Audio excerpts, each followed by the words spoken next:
हाँ जी बच्चों, आज हम कॉस्ट अकाउंटिंग में चैप्टर स्टार्ट कर रहे हैं जिसका नाम क्या है बेटा? Material costing. इस चैप्टर में हमें क्या पढ़ना है, इस चैप्टर में सीखना क्या है? फर्स्ट टॉपिक जो इस चैप्टर में सीखना है कि जो हम रॉ मटेरियल खरीदते हैं ना, उसके मल्टीपल सप्लायर होते हैं। जो हम रॉ मटेरियल खरीदते हैं उसके मल्टीपल क्या होते हैं? सप्लायर होते हैं। सबसे फर्स्ट थिंग तो हमें ये सीखना है कि कौन से सप्लायर से गुड्स परचेज करना चाहिए। How to select supplier. Supplier कैसे चूज करें, कौन सा सप्लायर बेस्ट होगा? सर सेलेक्ट करने की क्या बात है, मुद्दा यह है कि जितने भी सप्लायर होते हैं ना, ईच जो सप्लायर होता है उनके यहाँ रेट क्या होती है? डिफरेंट। रेट क्या होती है? डिफरेंट। और ईच सप्लायर जो गुड सप्लाई करता है उसकी क्वालिटी क्या होती है? डिफरेंट होती है। तो हमें रेट और क्वालिटी को कंसीडर करने के बाद में ये डिसाइड करना है कि कौन से सप्लायर से गुड्स परचेज करने चाहिए। तो how to select a supplier, ये हमारा पहला टॉपिक आएगा कि सप्लायर को हम डिसाइड कैसे करें कि कौन सप्लायर से गुड्स परचेज करने हैं। सेकंड जो क्वेश्चन हमारे पास में आएगा वो ये आएगा कि आपने सप्लायर डिसाइड कर लिया, आपने सप्लायर डिसाइड कर लिया कि हम इस सप्लायर से माल खरीदेंगे। एक बात मैं आपको बताता हूं कि जब हम सप्लायर डिसाइड करते हैं ना, तो सबसे पहला काम हम क्या करते हैं? हम मार्केट में निकालते हैं टेंडर। क्या निकालते हैं? टेंडर। टेंडर में हम ये बताते हैं कि फॉर द अपकमिंग ईयर, जैसे कि ईयर अपकमिंग है मान लो 25-26, तो मैं कहूँगा कि फॉर द अपकमिंग ईयर हमें इतना रॉ मटेरियल चाहिए। एस्टिमेशन के बेस पर बताऊंगा कि फॉर अपकमिंग ईयर मुझे इतना रॉ मटेरियल चाहिए। तो सप्लायर से पूछूंगा कि भैया कौन कौन से सप्लायर हमें माल सप्लाई करने में इंटरेस्टेड हैं। तो लोग क्या करेंगे? टेंडर भरेंगे। क्या भरेंगे? टेंडर भरेंगे और अपनी कोटेशन भेजेंगे। क्या भेजेंगे? अपनी कोटेशन। तो सबसे पहला जो मेरा वर्क है ना वो क्या है? ये देखना कि मुझे साल भर में कितना रॉ मटेरियल चाहिए। उसके बेस पे मैं सप्लायर के लिए क्या निकाल लूँगा? टेंडर निकाल लूँगा। लोग अपनी अपनी रेट बताएंगे, अपने माल की क्वालिटी बताएंगे, और क्वालिटी और रेट को डिसाइड करते हुए मुझे सप्लायर क्या करना है? सिलेक्ट करना है। अच्छा, सप्लायर ने बोल दिया कि भैया मैं 20 रुपये रेट लगाऊंगा, और मैंने कोटेशन जब मांगी थी तो मैंने स्टार्टिंग में कहा था कि मुझे 50 lakh KG 50 lakh KG goods चाहिए पूरे साल में। मुझे 50 लाख केजी क्या चाहिए? पूरे साल में चाहिए। और सप्लायर ने रेट बताई 20 रुपये, मैंने सप्लायर फाइनल कर दिया। समझ मारी मेरी बात? मैं क्या कह रहा हूँ? मुझे चाहिए कितना साल भर में? मैंने एक कोटेशन निकाली, मतलब कि मैंने टेंडर इनवाइट किए। मैंने क्या इनवाइट किए? टेंडर। लोगों ने कोटेशन भेजे जिसकी रेट सबसे कम थी। लेट एग्जांपल 20 रुपीज़ की रेट आई थी जो सबसे कम थी। मैंने उसको टेंडर क्या कर दिया? अलॉट कर दिया। मैंने ठीक है भाई साहब आपसे ही माल खरीदेंगे।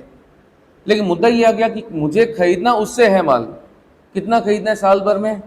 50 लाख केजी। क्या रेट पे खरीदना है? 20 रुपये पे। अब मेरा क्वेश्चन ये आता है कि सारा का सारा एक साथ खरीदना है या टुकड़ों में खरीदना है? सारा का सारा एक साथ खरीद लो या टुकड़ों में खरीदो? अब सोचना मेरी बात, सारा का सारा एक साथ खरीद लोगे तो दिक्कत क्या है? जगह, गोडाउन के भाड़े इंक्रीज हो जाएंगे। लेकिन सारा एक बार में खरीद लेंगे तो ट्रांसपोर्टेशन का खर्चा तो केवल एक ही बार आएगा। एक बार में पूरा ट्रांसपोर्टेशन करके सारा माल आ गया, मतलब ट्रांसपोर्टेशन की कॉस्ट तो कम हो गई, लेकिन उसको संभालने की जो स्टोरेज कॉस्ट है वो क्या हो गई? बहुत हाई हो गई। सर टुकड़ों में मंगवा लो। टुकड़ों में मंगाऊंगा तो फायदा क्या है?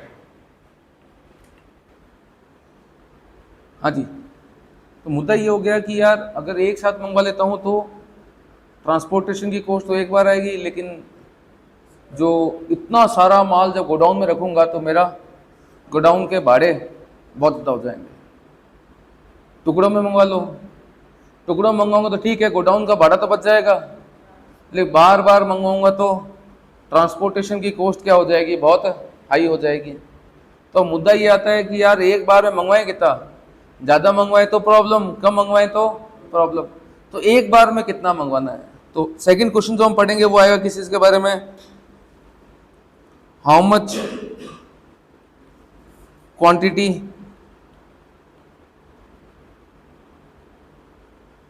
Should be purchased in a single order, single order में कितना खरीदना चाहिए। थर्ड नंबर जो टॉपिक आएगा वो आएगा आपका वेरियस स्टॉक लेवल निकालना। क्या निकालना, वेरियस स्टॉक के लेवल निकालना, जिसमें हम पढ़ेंगे कि मैक्सिमम स्टॉक लेवल क्या होता है, हम पढ़ेंगे कि मिनिमम स्टॉक लेवल क्या होता है, इसमें हम पढ़ेंगे कि एवरेज स्टॉक लेवल क्या होता है, इसमें हम पढ़ेंगे कि री ऑर्डर लेवल क्या होता है, और इसमें हम पढ़ेंगे कि डेंजर लेवल क्या होता है। तो ये वेरियस टाइप के स्टॉक लेवल्स आएंगे जिसके बारे में हम लोग यहाँ सीखेंगे। तो वेरियस स्टॉक लेवल हो गए, एक बार में कितना खरीदना है वो हो गया, कहाँ से खरीदना है वो हो गया, और जो लास्ट हम टॉपिक सीखेंगे ना फोर्थ नंबर, वो आएगा सेफ्टी स्टॉक। इसकी हम सीखेंगे कैलकुलेशन कि सेफ्टी स्टॉक क्या होता है, सेफ्टी स्टॉक कैसे निकलता है। तो ये मल्टीपल थिंग्स है जो हमें इस चैप्टर में क्या करनी है, सीखनी है। ये चैप्टर कहाँ कहाँ काम आएगा, एक तो मटेरियल कोस्टिंग, कोस्टिंग में तो काम आना ही है। एफएम वाले सर ने बताया होगा कि वर्किंग कैपिटल में भी तुम्हारा क्या होगा, इस चैप्टर का कहीं ना कहीं लिंक है। वर्किंग कैपिटल में इन्वेंट्री मैनेजमेंट है, वर्किंग कैपिटल में एक टॉपिक और है कैश मैनेजमेंट, सर ने बताया होगा ना। इस चैप्टर का कैश मैनेजमेंट के साथ में भी क्या है, कहीं ना कहीं कोई ना कोई छोटा मोटा रिश्ता है, छोटा नहीं मोटा ही रिश्ता है। तो वो सारी की सारी चीज़ें आप यहाँ सीखोगे, और यहाँ पर जो एक फॉर्मूला ऐसा आएगा जो यूनिवर्सल फॉर्मूला है, बहुत सारे कंसेप्ट्स में उस फॉर्मूले को क्या करते हैं, यूज़ करते हैं। तो क्या फॉर्मूला है, क्या आएगा, वो आपका धीरे धीरे क्या हो जाएगा, स्टार्ट हो जाएगा। आइए स्टार्ट करते हैं। सबसे पहला टॉपिक, टॉपिक 1 क्या था बेटा, कि सप्लायर सिलेक्ट कैसे करें, सप्लायर सिलेक्ट कैसे करें। तो समझना मेरी बात, मैंने न्यूज़पेपर में निकाला टेंडर। क्या निकाला, ये जो बेसिकली टेंडर होते हैं ये न्यूज़पेपर पे या कंपनी अपनी वेबसाइट पे निकाल देती है। टेंडर में हम बताते हैं कि हमारी रिक्वायरमेंट है, हमारी क्या है, रिक्वायरमेंट है कि हमें 50 लाख केजी क्या चाहिए, यूनिट्स चाहिए। यूनिट्स का मतलब गुड्स हो गया, 50 लाख केजी आपको क्या चाहिए, गुड्स हो गया। 50 लाख केजी क्या हो गया, गुड्स हो गया। सर ये ऑफर होता है क्या, इसे ऑफर बोलते हैं या इनविटेशन टू ऑफर बोलते हैं, इसे हम बोलते हैं इनविटेशन टू ऑफर। इसके बाद में आपके पास में लोगों के टेंडर आते हैं, देन हम उस टेंडर में से उसको बोलते हैं ऑफर, उसमें से जो सबसे कम होता है उसको हम सिलेक्ट करते हैं, उसको हम बोलते हैं एक्सेप्टेंस। समझ गए सर, लॉ पढ़ा रहे हो क्या, लॉ नहीं पढ़ा रहा, बता रहा हूँ। ये हमने रिक्वायरमेंट बताई है 50 लाख केजी मुझे गुड्स चाहिए। अब मुझे 50 लाख केजी गुड्स चाहिए, तो आपने कॉन्ट्रैक्ट एक्ट में पढ़ा होगा कि बेसिकली कॉन्ट्रैक्ट की शुरुआत हो रही है। तो क्या आप कॉन्ट्रैक्ट में बताओगे नहीं कि आपको एग्जैक्टली क्या चाहिए, ये 50 लाख केजी गुड्स चाहिए। अरे गुड्स में क्या चाहिए बताओगे नहीं, क्या बताओगे गुड्स के अंदर, 50 लाख केजी गुड्स चाहिए तो क्या चाहिए और कौन सी क्वालिटी का चाहिए, बताओगे नहीं बताओगे। मीनिंग शुड बी सर्टेन, जब तक मीनिंग सर्टेन नहीं हो कॉन्ट्रैक्ट वैलिड नहीं होता। तो मीनिंग तो सर्टेन करना पड़ेगा ना, इसमें मुझे डिटेल में बताना पड़ेगा, इन डिटेल जो भी मेरी क्वालिटी की रिक्वायरमेंट है वो मुझे बतानी पड़ेगी। हर चीज के अपने ग्रेड्स होते हैं, क्या होते हैं, हर चीज के अपने एक ग्रेड होते हैं। जैसे कि अगर आपको कपड़ा चाहिए तो जब बायर कपड़ा खरीदता है, मैं तुम्हारी बात नहीं कर रहा, सिंगल कंज्यूमर की बात नहीं कर रहा, मैं बड़े लेवल पे बात कर रहा हूँ। जब बड़े लेवल पे कोई बंदा कपड़ा खरीदता है, जो कपड़ा बनाने वाली कंपनियां होती है ना, वो तो क्या करती है, क्लॉथ मैन्युफैक्चरिंग करती है। अब गारमेंट मैन्युफैक्चरिंग वाले क्या करते हैं, डायरेक्ट वो कपड़ा परचेज करते हैं। अब वो जो कपड़ा परचेज करते हैं तो पहले क्या निकालते हैं, टेंडर निकालते हैं और वो पूछते हैं कि भैया क्या रेट लगाओगे। लेकिन उस टेंडर में वो क्या बताते हैं, एग्जैक्टली उनको किस ग्रेड का कपड़ा चाहिए। कपड़े की क्या होती है, अपनी एक ग्रेड होती है। इवन आप बादाम काजू जो लाते हो ना, उनकी भी अपनी क्या होती है, ग्रेड होती है। स्टेनलेस स्टील आता है सरिया, उसकी भी अपनी क्या होती है, ग्रेड होती है। लोहे की ग्रेड होती है, हर चीज की अपनी क्या होती है, ग्रेड होती है। इवन प्लास्टिक खरीदते हैं ना जो लोग, प्लास्टिक के आइटम बनाने के लिए, उस प्लास्टिक की भी अपनी क्या होती है, ग्रेड होती है। मार्केट में जैसे आपने 12th में पढ़ा होगा स्टैंडर्डाइजेशन कंसेप्ट, एक याद है। स्टैंडर्डाइजेशन क्या कहता है कि जो भी चीज आप बना रहे हो उसको स्टैंडर्ड बनाओ, उसकी प्रॉपर एक क्वालिटी और ग्रेड होना जरूरी है। तो हर चीज की अपनी ग्रेड होती है। ये ग्रेड में, इस ग्रेड का मतलब क्या होगा, वो तो इंडस्ट्री नॉर्म्स होते हैं। क्या होते हैं, इंडस्ट्री नॉर्म्स होते हैं। उस इंडस्ट्री नॉर्म्स के हिसाब से उसकी ग्रेड फाइनल होती है। जैसे कि एक लोहे का सरिया आता है, लोहे के सरिये में क्या डलता है, एक तो आयरन और ऊपर डलता है निकल। क्या डलता है उसके अंदर, आयरन और निकल। आयरन कितना होगा, निकल कितना होगा, उनका जो मिक्स का परसेंटेज है ना, एक फिक्स परसेंटेज होता है, उसी को हम क्या बोलते हैं, ग्रेड बोलते हैं। कपड़ा बनता है तो उसमें कितना कॉटन है, कितना आपने सिंथेटिक आइटम क्या किए उसमें मिक्स किए, उसके हिसाब से हर कपड़े का भी अपना क्या होता है, ग्रेड होता है। इवन अगर आपको ज़्यादा पता हो तो थोड़ा बहुत घर का कंस्ट्रक्शन होता है तो सीमेंट लेके आते हैं। सीमेंट क्या बोल के लेके आते हैं, कौन से ग्रेड की सीमेंट चाहिए। सीमेंट में भी मल्टीपल टाइप के क्या होता है, ग्रेड होते हैं। अलग अलग ग्रेड की क्वालिटी अलग होती है और उसकी प्राइस भी क्या होती है, अलग होती है। अब जेके है या तुम्हारे कोई भी अल्ट्राटेक है, कोई भी कंपनी हो, आप जाके बोलो 402 ग्रेड की सीमेंट चाहिए, सबके पास मिलेगी। 402 ग्रेड ऐसे नहीं है कि किसी एक के पास मिले, सबके पास मिलेगा वो 402 ग्रेड। लेकिन सबकी रेट क्या होगी, अलग होगी। ग्रेड सबका सेम है। बड़ी कंपनी है, बड़े एडवर्टीजमेंट है, रेट ज़्यादा है। छोटी कंपनी है, कम एडवर्टीजमेंट है, रेट थोड़ी क्या होगी, कम होगी। लेकिन ग्रेड वाइज उनका मिक्सिंग जो परसेंटेज है, मिक्सिंग क्या होता है उसमें, सीमेंट में क्या मिक्स हो रहा है, आपका सिखाया था मैंने आपको सीमेंट बनाना, लाइम स्टोन और जिप्सम। और जितनी ज़्यादा क्वालिटी उनका मिक्सिंग का जो प्रपोर्शन है वो बदलेगा तो उसकी ग्रेड क्या होती है, डिसाइड होती है। समझ रहे हो बात, नहीं समझ रहे हो। तो मुद्दा ये होता है कि हर चीज़ अपने ग्रेड के नाम से बिकता है। तो मुझे एग्जैक्टली बताना पड़ेगा इन डिटेल कि मुझे क्या क्वालिटी रिक्वायर्ड है, क्या ग्रेड का माल चाहिए। मैं अपनी रिक्वायरमेंट सबको बता दूंगा। तो ग्रेड तो सबका सेम ही हो गया। तो सर आप तो कह रहे थे सबकी क्वालिटी अलग अलग होती है। आपने सर कहा था थोड़ी देर पहले सबकी क्वालिटी क्या होती है, अलग अलग होती है। मैं खुद कह रहा हूँ क्वालिटी अलग अलग होती है। ग्रेड सबका क्या होता है, सेम होता है। सर ग्रेड सेम होता है तो फिर क्वालिटी अलग कैसे होगी, उसके बारे में 2 मिनट दो, अभी आपको साथ समझ में आ जाएगा। मेरी रिक्वायरमेंट है कि मुझे 50 लाख केजी गुड्स चाहिए इन डिटेल। मैंने सारा का सारा क्वालिटी रिक्वायरमेंट बता दिया। मैंने बता दिया कि मुझे कौन से ग्रेड का गुड्स चाहिए, डिटेल में ग्रेड वाइज मैंने आपको अपनी रिक्वायरमेंट बता दी। अब 3 सप्लायर आए, ए, बी और सी। तीनों की ग्रेड क्या है, सेम है। ए जो प्राइस चार्ज कर रहा है वो चार्ज कर रहे हैं, मान लेते हैं 50 रुपीज़, 20 रुपीज़ पर केजी। बी जो रेट चार्ज कर रहा है वो है 25 रुपीज़ पर केजी। और सी जो रेट चार्ज कर रहा है वो है 23 रुपीज़ पर केजी। अच्छा, इन्होंने रेट बताया होगा तो साथ में सैंपल भी भेजा होगा, बताया होगा सैंपल, सैंपल भेजा होगा ना। जैसे ही वो सैंपल आए मेरे पास में क्या है, सैंपल आए। सैंपल आते ही मैंने अपनी कंपनी के इंजीनियर्स को वो सैंपल भेज दिया। मैंने कहा साहब ये सैंपल आया, आप चेक कर लो।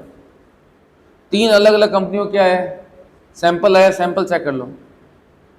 अब वो सैंपल में क्या चेक करते हैं, वो सैंपल में ये देखते हैं कि वो जो रॉ मटेरियल आ रहा है ना, उसको वो कहाँ भेजते हैं, प्लांट में। प्लांट का मतलब मशीनरी में भेजते हैं। और मशीनरी से बाद में क्या निकलता है, आउटपुट। रॉ मटेरियल लिया, उसको प्लांट में भेजा, प्लांट से क्या निकला बेटा, आउटपुट निकला। वो लोग बाद में ये कंपेयर करते हैं कि उस रॉ मटेरियल को जब प्लांट में भेजा तो उसमें कितना लॉस हुआ, मतलब रॉ मटेरियल कितना आया, कितना उसमें से बाद में लॉस हुआ, और कितना उससे क्या बना, फिनिश गुड्स बना। 3 लोगों ने अगर सैंपल भेजे हैं तो तीनों को वो क्या करेंगे, मशीनरी में डालेंगे। ग्रेड सेम हो सकती है, मना नहीं कर रहा हूं, ग्रेड सेम है, लेकिन ये नहीं है कि इनका रिजल्ट भी क्या होगा, सेम होगा। रिजल्ट सेम होगा नहीं, तीनों की ग्रेड भली सेम हो लेकिन रिजल्ट सेम नहीं होगा।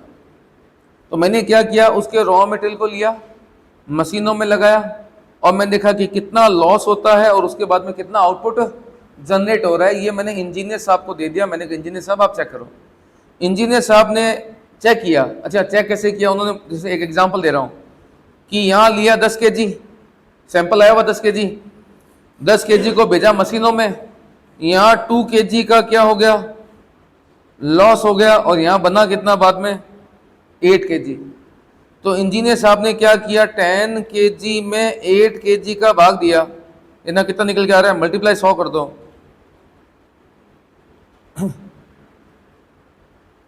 कितना आ रहा है, 125%। क्या है 125%? ये है आपका इनपुट, ये है आपका आउटपुट। इसको हम बोलते हैं इनपुट आउटपुट रेशो। क्या बोलते हैं? Input output ratio.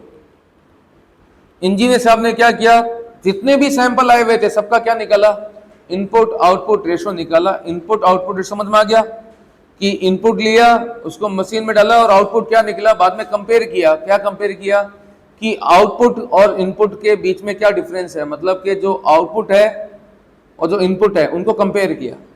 कंपेयर करके 125% निकल के आया। उसका मतलब क्या है कि जो इनपुट है वो 125% है, तो आउटपुट कितना है, 100% है। मतलब 100% आउटपुट के लिए 125% का क्या करना पड़ेगा, आपको इनपुट लगाना पड़ेगा। मैं 100% के आउटपुट के लिए आपको 125% का इनपुट लगाना पड़ेगा। ये कम होना चाहिए रेशो, ज़्यादा होना चाहिए।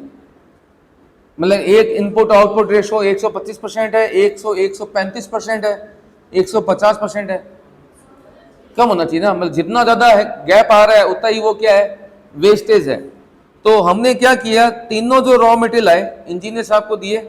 मैंने कहा इंजीनियर साहब चेक करो तो इनका इनपुट आउटपुट रेशो क्या निकल के आ रहा है। ग्रेड सेम होगी लेकिन इनपुट आउटपुट रेशो तीनों में क्या होगा बेटा, अलग होगा।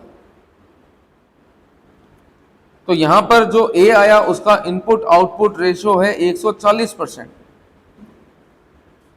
जो बी आया उसका इनपुट आउटपुट रेशो है 105%, जो सी आया उसका इनपुट आउटपुट रेशो है 112%। ये इंजीनियर साहब ने मुझे बता दिया मशीनों में डाल के कि इतना डालते हैं तो इतना आउटपुट निकल रहा है। इन तीनों का इनपुट आउटपुट रेशो मुझे बता दिया। अब बताओ, मेरे पास में तीनों की रेट अवेलेबल है, मेरे पास तीनों का इनपुट आउटपुट रेशो पता है, तो मैं कौन से सप्लायर को सिलेक्ट करूं, ए को, बी को या सी को? रेट देख के या इनपुट आउटपुट रेशो देख के, या बोथ थिंग को कंसीडर करने के बाद? तो कंसीडर करने के बाद कैसे कंसीडर करूं? ए में अगर मैं बोलता हूं कि अगर मुझे 1 बनाना है, ए में अगर मुझे क्या बनाना है, 1 बनाना है, तो रॉ मटेरियल कितना लगेगा उसका 140%। तो अगर मुझे 1 बनाना है तो इनपुट कितना लगेगा, 140%, मतलब 1.4। क्या रेट वाला, 20। तो देखना अगर मुझे 1 बनाना है तो ए कितना लगेगा, 1 मल्टीप्लाई बाय 140% मल्टीप्लाई बाय 20, मतलब कि 28 क्या है। अगर एक फिनिश गुड्स अगर आपको बनाना है, क्या बनाना है, 1 फिनिश गुड्स बनाना है, तो उस पर रॉ मटेरियल की कॉस्ट क्या आएगी, ये आ गई cost of raw material to produce 1 unit. क्या आ गई, क्या आ गई, बोलो बेटा? ये आ गया cost of raw material to produce 1 unit of finish goods. अगर फिनिश गुड्स बनाने हैं तो एक फिनिश गुड्स को बनाने में कितनी कॉस्ट आ जाएगी, 28। अच्छा, 20 से लेके आते हैं तो कितनी कॉस्ट आती है? अगर यही माल 20 लाते तो कॉस्ट क्या आएगी, 1 multiply by 105% multiply by rate कितनी है यहाँ, 25। नो डाउट रेट ज्यादा है बी की, रेट ज्यादा है लेकिन क्वालिटी अच्छी है, उसके कारण हमारी 1 फिनिश गुड्स को बनाने की कॉस्ट क्या आएगी, 26.25 आएगी। यही अगर मैं सी से लाता हूं तो 23 मल्टीप्लाई बाय 112% कितना आया, मल्टीप्लाई बाय 1 करना ही था, मैं भूल गया। चलो कितना आ रहा है, ए बी सी की रेट अलग है, इनपुट आउटपुट रेशियो क्या है, अलग है। तो कौन सा सप्लायर चूज करोगे जहां पर मेरी overall cost one finish goods को बनाने की क्या होगी, लीस्ट होगी। तो वो सप्लायर मैं चूज कर लूंगा रेट कंसीडर करके या क्वालिटी कंसीडर करके, बोथ चीज़ों को कंसीडर करने के बाद, rate and quality. No doubt इन तीनों का ग्रेड सेम होगा, लेकिन तीनों का इनपुट आउटपुट रेशियो सेम नहीं होगा।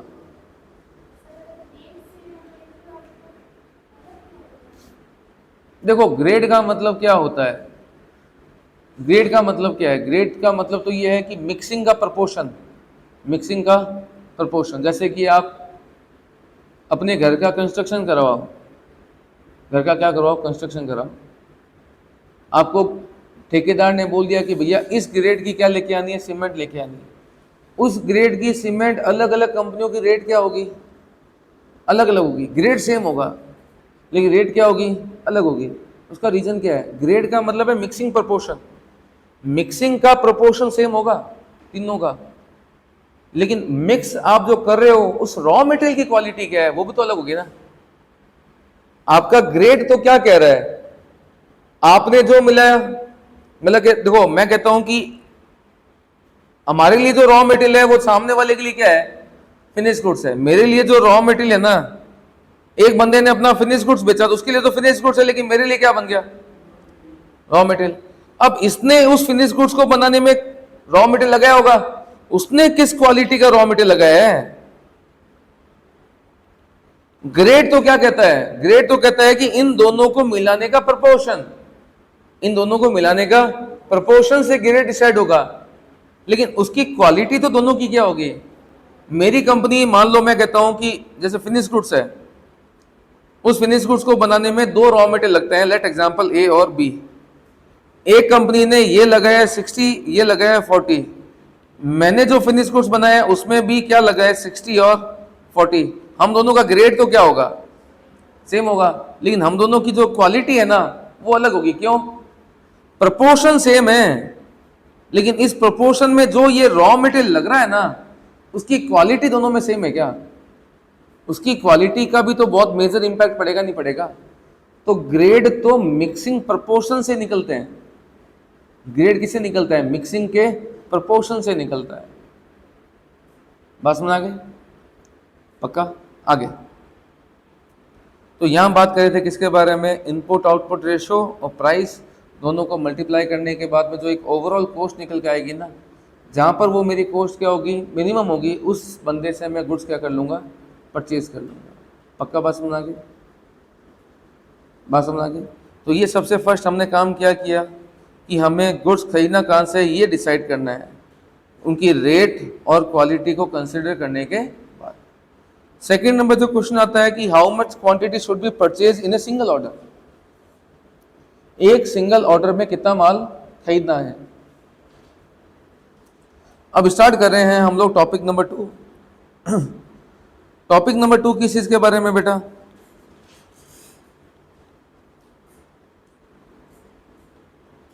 How much units to be purchased in a single order. इसके लिए जो मैं एग्जांपल ले रहा हूं पहले वो आपको एग्जांपल समझना पड़ेगा, और ये एग्जांपल समझ में आ गया तो समझ लेना ये चैप्टर 50% कंप्लीट है।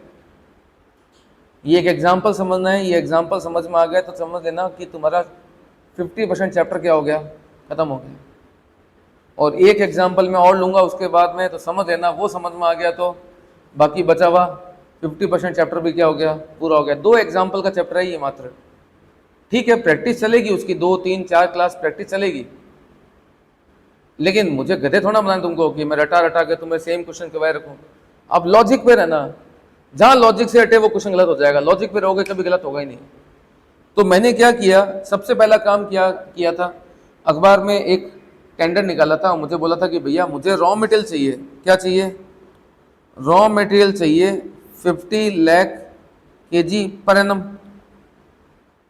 वहां पर किन किन ने मुझे ऑफर दिए थे? ए ने, बी ने और सी ने। हमने किससे फाइनल किया था?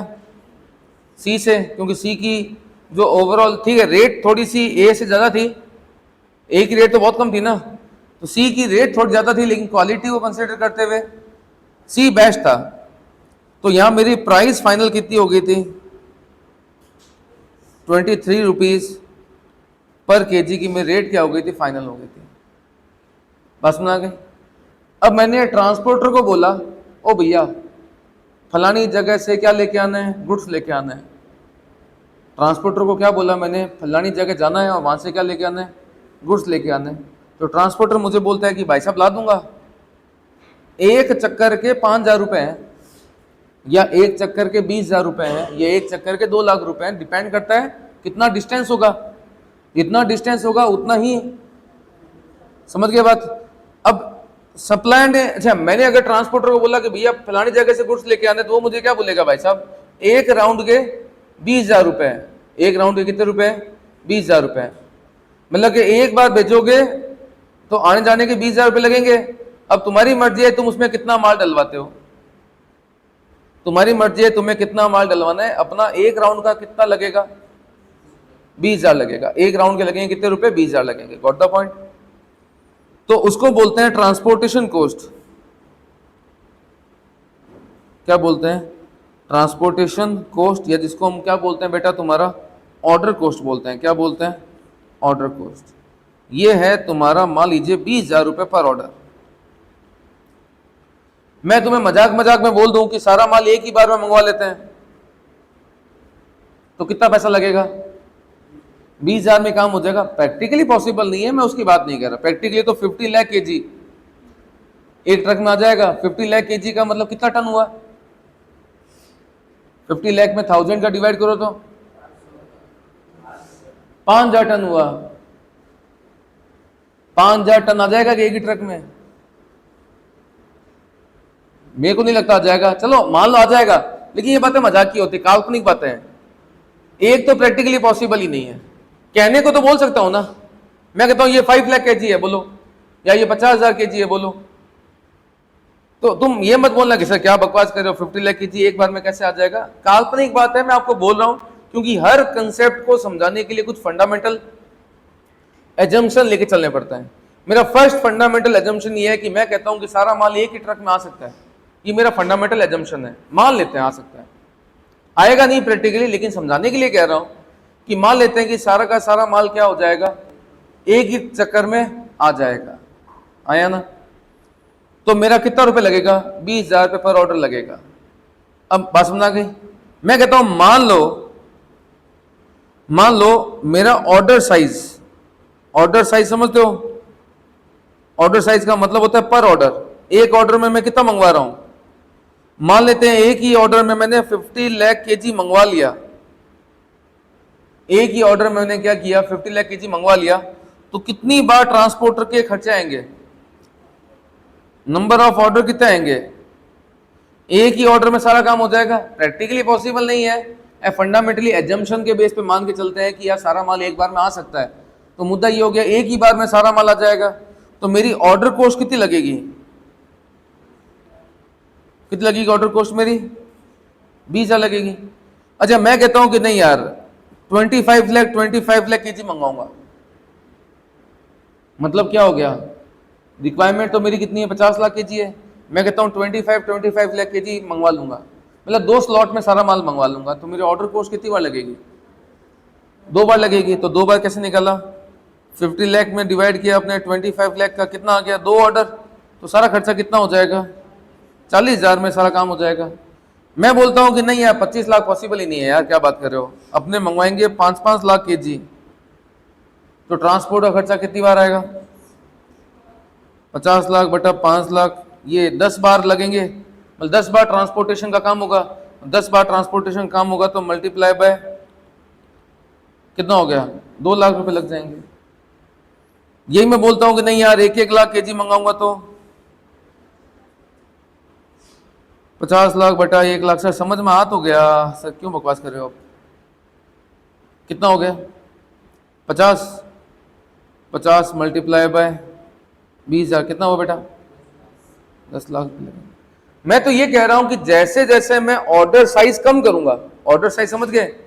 ऑर्डर साइज का मतलब हो गया एक बार में क्या मंगवा रहे हो।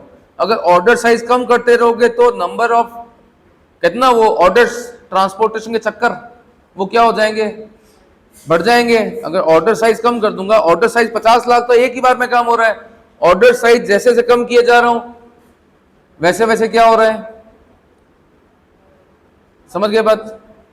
तो इसको अगर मैं यहां तक ग्राफ पे प्रेजेंट करता हूं,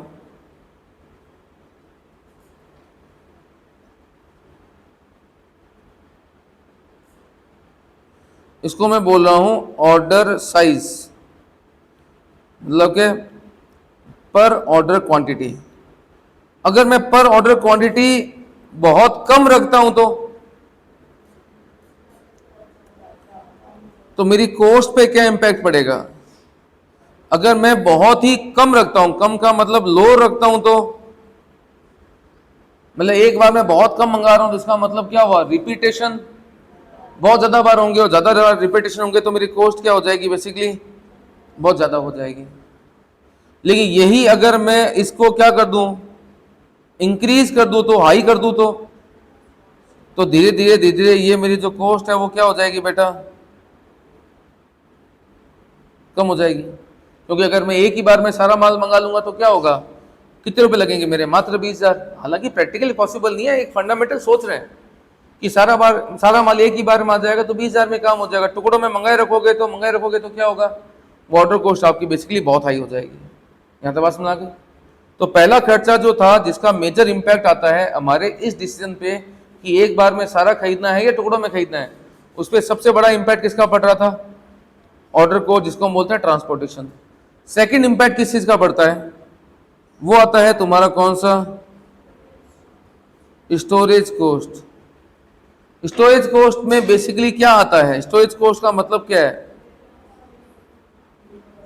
rent of godown, insurance, interest on working capital, interest on working capital. याद आया कुछ? इन्होंने वर्किंग कैपिटल कर लिया, वो लोगों को ये चैप्टर थोड़ा सा इजीली समझ में आ जाएगा, वरना आपको बहुत टॉपिक में बहुत डाउट आएंगे। इसलिए मैंने एफएम में उधर क्या किया था, मैंने क्या एफएम वाले सर ने पहले क्या करवाया था, वर्किंग कैपिटल। मैंने बोल दिया था मैंने पहले वर्किंग कैपिटल करवा दूँ ताकि यहाँ पर मुझे दिक्कत ना आए। तो थोड़ा सा आपस में ट्यूनिंग रखना पड़ता है ना। अब स्टोरेज कॉस्ट का मतलब क्या हो गया, रेंट ऑफ गोडाउन हो गया, इंश्योरेंस हो गया, इंटरेस्ट ऑन वर्किंग कैपिटल हो गया। एक बार मैं इंश्योरेंस पकड़ रहा हूं, क्या पकड़ रहा हूं, इंश्योरेंस। अगर मैंने जिस प्रोडक्ट की प्राइस कितनी है 23 रुपीज पर केजी है, अगर इस चीज का मैंने इंश्योरेंस करवाना है तो इंश्योरेंस कंपनी क्या बोलेगी, इंश्योरेंस कंपनी क्या बोलेगी, प्रीमियम मांगेगी ना। कितना प्रीमियम मांग लेगी इंश्योरेंस कंपनी, क्या मांगेगी मेरे से, प्रीमियम मांगेगी ना। कितना प्रीमियम मांग लेगी,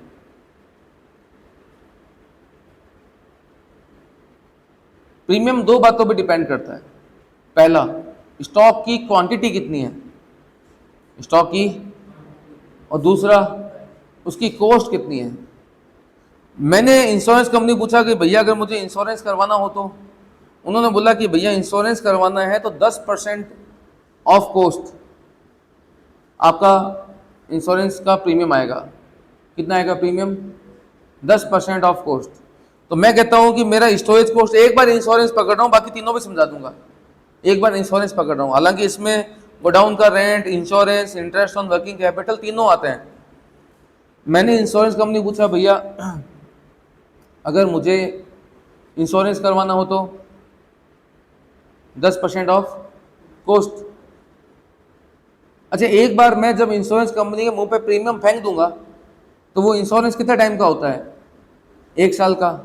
तो मतलब ये हो गया कि स्टोरेज कॉस्ट कितना है, इंश्योरेंस ने बोला कि 10% ऑफ कॉस्ट। कहने का मतलब हो गया अगर मेरे एक पीस की बात करूं तो मेरी कॉस्ट कितनी है, 23 का 10% कितना होता है, 2.3 rupees per KG per annum, यही हुआ मुद्दा। मैंने इंश्योरेंस कंपनी पूछा भैया मुझे इंश्योरेंस करवाने चार्जेस कितने, उन्होंने कहा 10% ऑफ कॉस्ट। तो 10% का ऑफ कॉस्ट का मतलब हो गया 2.3 रुपीज, लेकिन एक बार मैंने 2.3 रुपीज के हिसाब से उनको पैसा दे दिया तो वो कवरेज मुझे जो मिलेगा कितने साल का मिलेगा, 1 साल का मिलेगा। मतलब 2.3 रुपए जो है वो पर केजी का है, लेकिन किसका है, पर एनम का है। यस और नो? अब समझना मेरी बात। अब मैं ये 3 ही चीजें लेके चलता हूं, इनको लेके चल रहा हूं, इन 3 चीजों को।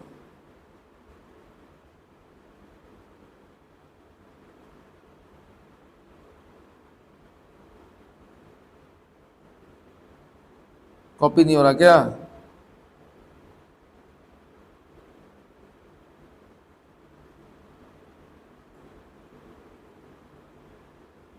हो जाए यार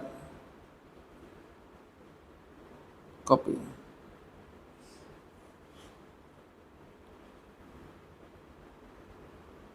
मेरा पर ऑर्डर साइज क्या था, 50 लाख केजी। अगर मैं एक बार में 50 लाख केजी का माल अगर खरीद लेता हूं तो मुझे इंश्योरेंस करवाना पड़ेगा। तो मेरा प्रीमियम कितना आ जाएगा बताओ? मेरा इंश्योरेंस का प्रीमियम कितना आ जाएगा, जिसको हम बोलते हैं बेसिकली क्या, स्टोरेज कॉस्ट। मेरा प्रीमियम कितना आ जाएगा बोलो? 50 lakh KG multiply by 2.3, yes और no? 50 lakh KG multiply by 2.3। अच्छा अगर मैं 25 लाख केजी अगर एक बार में खरीदता हूं तो, अगर 25 लाख केजी एक बार में खरीदता हूं तो मल्टीप्लाई बाय 2.3, मल्टीप्लाई बाय 2 करूं या नहीं करूं? मल्टीप्लाई बाय 2 करूं या नहीं करूं? 2 बार इंश्योरेंस नहीं करवाना पड़ेगा। अच्छा अगर मैं 5 लाख खरीदता हूं तो 5 lakh multiply by 2.3, 2 bar insurance, मतलब 5 बार 10 बार इंश्योरेंस नहीं करवाना पड़ेगा। तो उस कंसेप्ट को आप मेरी बात समझो। मैं ये कहता हूं कि अगर मान लीजिए कि मैंने 50 लाख केजी का क्या करवा लिया, इंश्योरेंस करवा लिया, तो मेरे गोडाउन में कितना माल है, 50 लाख केजी। क्या अगर मैं 50 लाख केजी का इंश्योरेंस करवा लूं तो क्या ऐसी पॉसिबिलिटी है कि 50 लाख केजी से ज्यादा का लॉस हो जाए? मतलब आग लगी और 50 लाख केजी से ऊपर का माल जल गया, जलेगा नहीं, पक्की गारंटी है।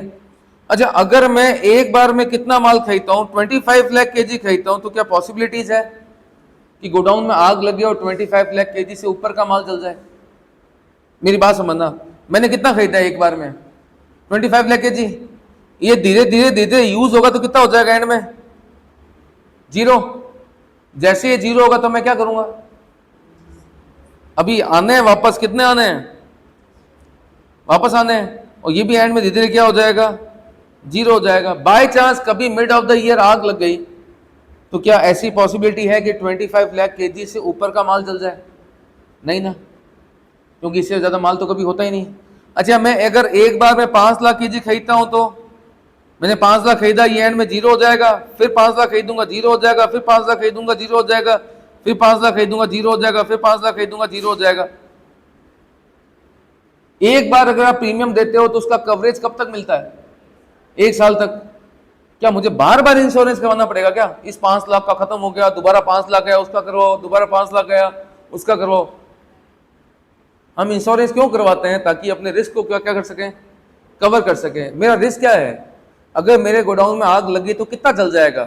50 लाख वाले केस में मैक्सिमम 50 लाख जल जाएगा, 25 लाख वाले केस में मैक्सिमम 25 लाख जल जाएगा, 5 लाख वाले केस में मैक्सिमम कभी भी लग जाए तो 5 लाख जल जाएगा। अगर मैं एक बार में अगर 1 लाख ही मंगवाता हूं तो कभी भी अगर फायर अकर हो गए तो मैक्सिमम क्या चल जाएगा, है क्या गोडाउन में, 1 लाख 0, 1 लाख 0, 1 लाख 0, 1 लाख 0, यही चलता रहेगा। मैक्सिमम से मैक्सिमम क्या चल जाएगा, 1 लाख चल जाएगा। अगर जितना कम स्टॉक खरीदोगे उतना रिस्क क्या हो गया, कम हो गया, और जितना रिस्क कम हो गया तो इसका मतलब प्रीमियम भी तो क्या हो गया, कम हो गया। लेकिन सब प्रीमियम क्या, जैसे आपने 5 लाख अभी खरीद लिए, फिर 5 लाख तो दोबारा खरीदेंगे, उसका इंश्योरेंस नहीं करवाना पड़ेगा। इंश्योरेंस देखो 2 टाइप के होते हैं, एक होता है वो इंश्योरेंस जो ट्रांसपोर्टेशन का होता है, रास्ते से हमारे यहाँ आएगा, उसमें तो जितनी बार माल लाओगे उसका प्रीमियम अलग है, मैं उसकी बात ही नहीं कर रहा हूँ। गोडाउन में रखे हुए माल का प्रीमियम क्या 5 बार जमा कराओगे क्या साल में? वो तो एक बार में जमा होता है प्रीमियम। किसमें जमा होता है? एक बार में जमा होता है। तो अब मुझे बताओ कि अगर मैं अपने माल का क्या करवा रहा हूं, इंश्योरेंस करवा रहा हूं, तो मैं इंश्योरेंस कंपनी के पास जाऊंगा नहीं जाऊंगा? अरे बोलो, इंश्योरेंस कंपनी ने मुझे प्रीमियम कितना बताया था? उन्होंने बोला था 10% ऑन कॉस्ट, तो मतलब हो गया 2.3 rupees per KG per annum. तो मैं गया इंश्योरेंस कंपनी के पास, मैंने बोला कि साहब अगर मैं 1 लाख केजी खरीदता हूं एक बार में, सुनना मेरी बात बेटा, मैं क्या कह रहा हूं साहब, अगर मैं एक बार में 1 लाख केजी खरीदता हूं, मैंने उनको पूछा देखो साहब मैं अगर एक बार में 1 लाख केजी खरीदता हूं तो ये 1 लाख जीरो हो जाता है, फिर 1 लाख आ जाता है, फिर जीरो हो जाता है, फिर 1 लाख आ जाता है, फिर जीरो हो जाता है, फिर 1 लाख आ जाता है, फिर जीरो हो जाता है, फिर 1 लाख आ जाता है। मैंने उनको पूछा कि साहब क्या मुझे 50 बार इंश्योरेंस करवाना पड़ेगा? तो इंश्योरेंस कंपनी ने मुझे बोला, प्यार से बैठाया, समझाया, क्या बोला मुझे कि खत्री जी समझो हमारी बात, इंश्योरेंस का प्रीमियम आपको साल में एक बार देना होता है, एक बार प्रीमियम देके आप अपने रिस्क को क्या करते हो? कवर करते हो। तो इंश्योरेंस कंपनी ने बोला कि खत्री जी आपका रिस्क कितना है? अगर आग लग गई तो हाईएस्ट हाईएस्ट क्या जल जाएगा? 1 लाख जलेगा, इससे ज्यादा तो कभी तुम्हारी दुकान का स्टॉक होता ही नहीं है। जलेगी तो क्या जलेगा? 1 लाख जल जाएगा, इससे ज्यादा तो कभी इंश्योरेंस करवाने की आपको जरूरत ही नहीं है, क्योंकि इससे ऊपर का तो आपके बिजनेस में रिस्क ही नहीं है।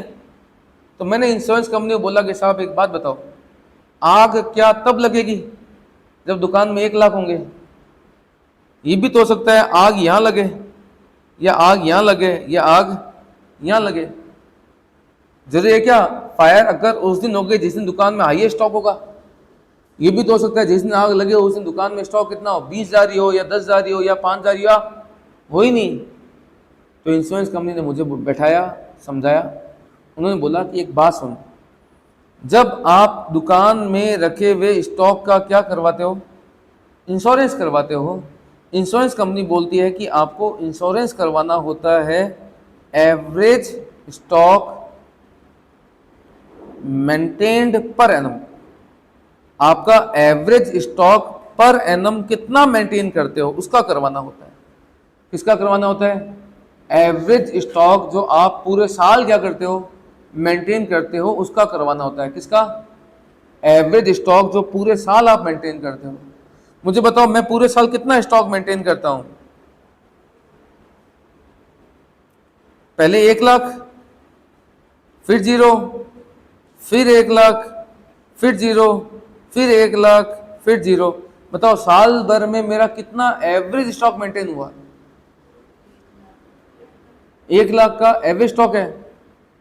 मुझे बताओ पहले 1 लाख था, फिर जीरो हो गया, एवरेज स्टॉक कितना हुआ? 50,000। फिर 1 लाख आया, फिर जीरो हो गया, एवरेज स्टॉक कितना हुआ? फिर 1 लाख आया, फिर जीरो हो गया, एवरेज स्टॉक कितना हुआ? तो थ्रू आउट द ईयर मेरा एवरेज स्टॉक कितना मेंटेन हो रहा है? क्योंकि कभी 50,000 से ज्यादा है तो कभी 50,000 से कम है। इसको हम बोलते हैं average stock maintain in the godown. तो साल भर में आपका एवरेज स्टॉक कितना मेंटेन हुआ है बेटा? सर 50,000 का एवरेज यहां था, फिर 50,000 का एवरेज यहां था, फिर 50,000 का एवरेज यहां था। तो मैंने कहा चलो कोई दिक्कत नहीं। ऐसा कितनी बार हुआ? 50 बार हुआ। पूरे साल का एवरेज निकाल दो। एक 50,000 का एवरेज स्टॉक मेंटेन हुआ कितनी बार? 50 बार। इंटू 50 साल भर का निकालने के लिए 50 का वापस डिवाइड कर दो। एवरेज कैसे निकालते हैं? पूरे साल भर कैसे निकालते हैं? तो सिंपल सा फंडा है कि एवरेज स्टॉक आपका गोडाउन में जो मेंटेन हुआ थ्रू आउट द ईयर वो कितना मेंटेन हुआ? 50,000 का। तो इंश्योरेंस प्रीमियम आपको 1 लाख पे जमा नहीं करवाना होता है। कितने पे जमा करवाना होता है? 50,000 के, जो आपके दुकान में रखा हुआ एवरेज स्टॉक आप पूरे साल क्या करते हो? मेंटेन करते हो। अच्छा एक बात, तो अगर मैं 5 लाख एक बार में मंगाता हूं तो मेरा एवरेज स्टॉक कितना हुआ? 5 लाख आया, वो जीरो हो गया, फिर 5 लाख आया, वो जीरो हो गया, फिर 5 लाख आया, वो जीरो हो गया, ऐसा चलता ही रहा। तो मेरे गोडाउन में मैंने एवरेज स्टॉक कितना मेंटेन किया? 2.5 लाख। लेकिन अगर मैंने 50 लाख मंगाया तो मेरे गोडाउन का एवरेज स्टॉक कितना हुआ? साल भर के स्टार्टिंग में तो 50 लाख लेके आए थे, वो धीरे धीरे धीरे धीरे ईयर एंड होने तक कितना हो जाएगा? जीरो। आग कब लगेगी? आप तो देख के लगेगी ना, आज बहुत सारा माल है, आज जलती हूँ, आज जलने में मजा आएगा, ये कभी भी लग सकती है यार। तो क्या फर्स्ट डे लगेगी या लास्ट डे लगेगी, या कभी भी लग सकती है। इसलिए जो भी हम इंश्योरेंस प्रीमियम जमा करवाते हैं वो किसका जमा करवाते हैं, एवरेज स्टॉक पर एनम का। पूरे साल भर में जितना भी आप अपने पास में क्या मेंटेन करते हो, एवरेज स्टॉक मेंटेन करते हो, प्रीमियम उस पर जमा होता है।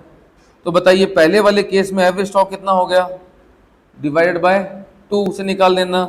सेकंड वाले केस में divided by 2, 5 lakh divided by 2 और 1 lakh divided by 2 multiply by 2.3।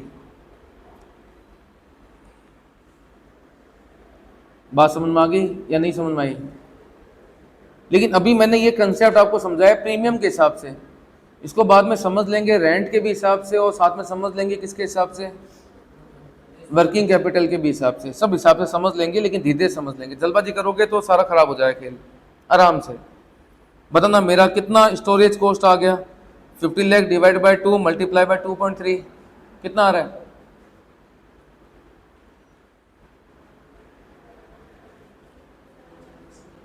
बोलो 50।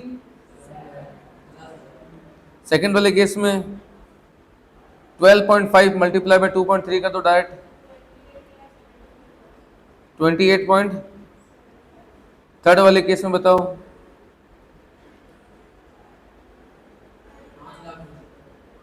5 लाख। यहां बताओ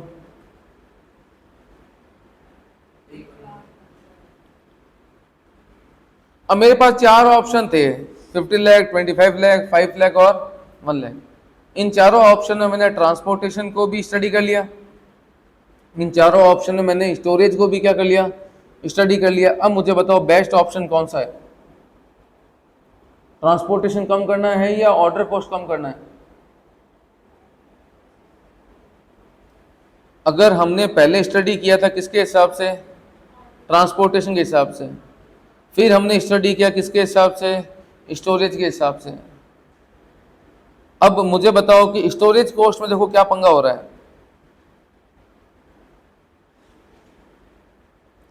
स्टोरेज कॉस्ट में क्या पंगा हो रहा है, अगर मेरा ऑर्डर साइज अगर बहुत कम है तो, ऑर्डर साइज समझो ना, एक बार में मैं जो क्वांटिटी मंगा रहा हूं बहुत कम है तो, देखो ट्रांसपोर्टेशन की बात नहीं कर रहा मैं, किसकी बात कर रहा हूं भैया, स्टोरेज की बात कर रहा हूं। बताओ मेरी स्टोरेज कॉस्ट पे क्या इंपैक्ट पड़ रहा है।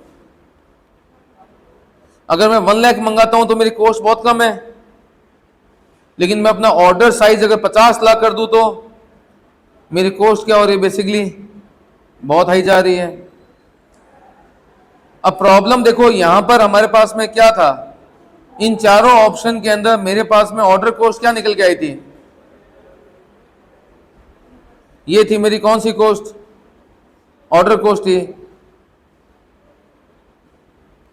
बताओ क्या थी मेरी ऑर्डर कॉस्ट,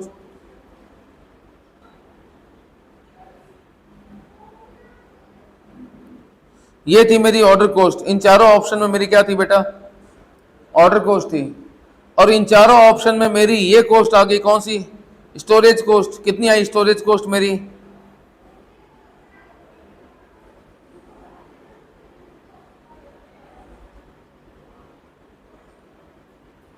बताओ।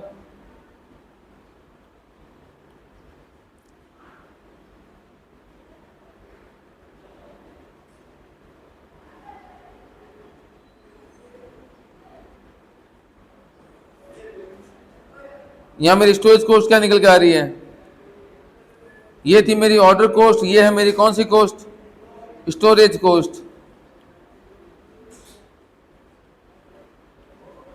बताओ क्या करूं, ये यहां पर मेरा क्वांटिटी साइज कितना था बेटा, याद है क्या, ये था 50 लाख, ये था कौन सा 25 लाख, ये था 5 लाख, ये था कितना 1 लाख, ये था मेरा ऑर्डर का साइज।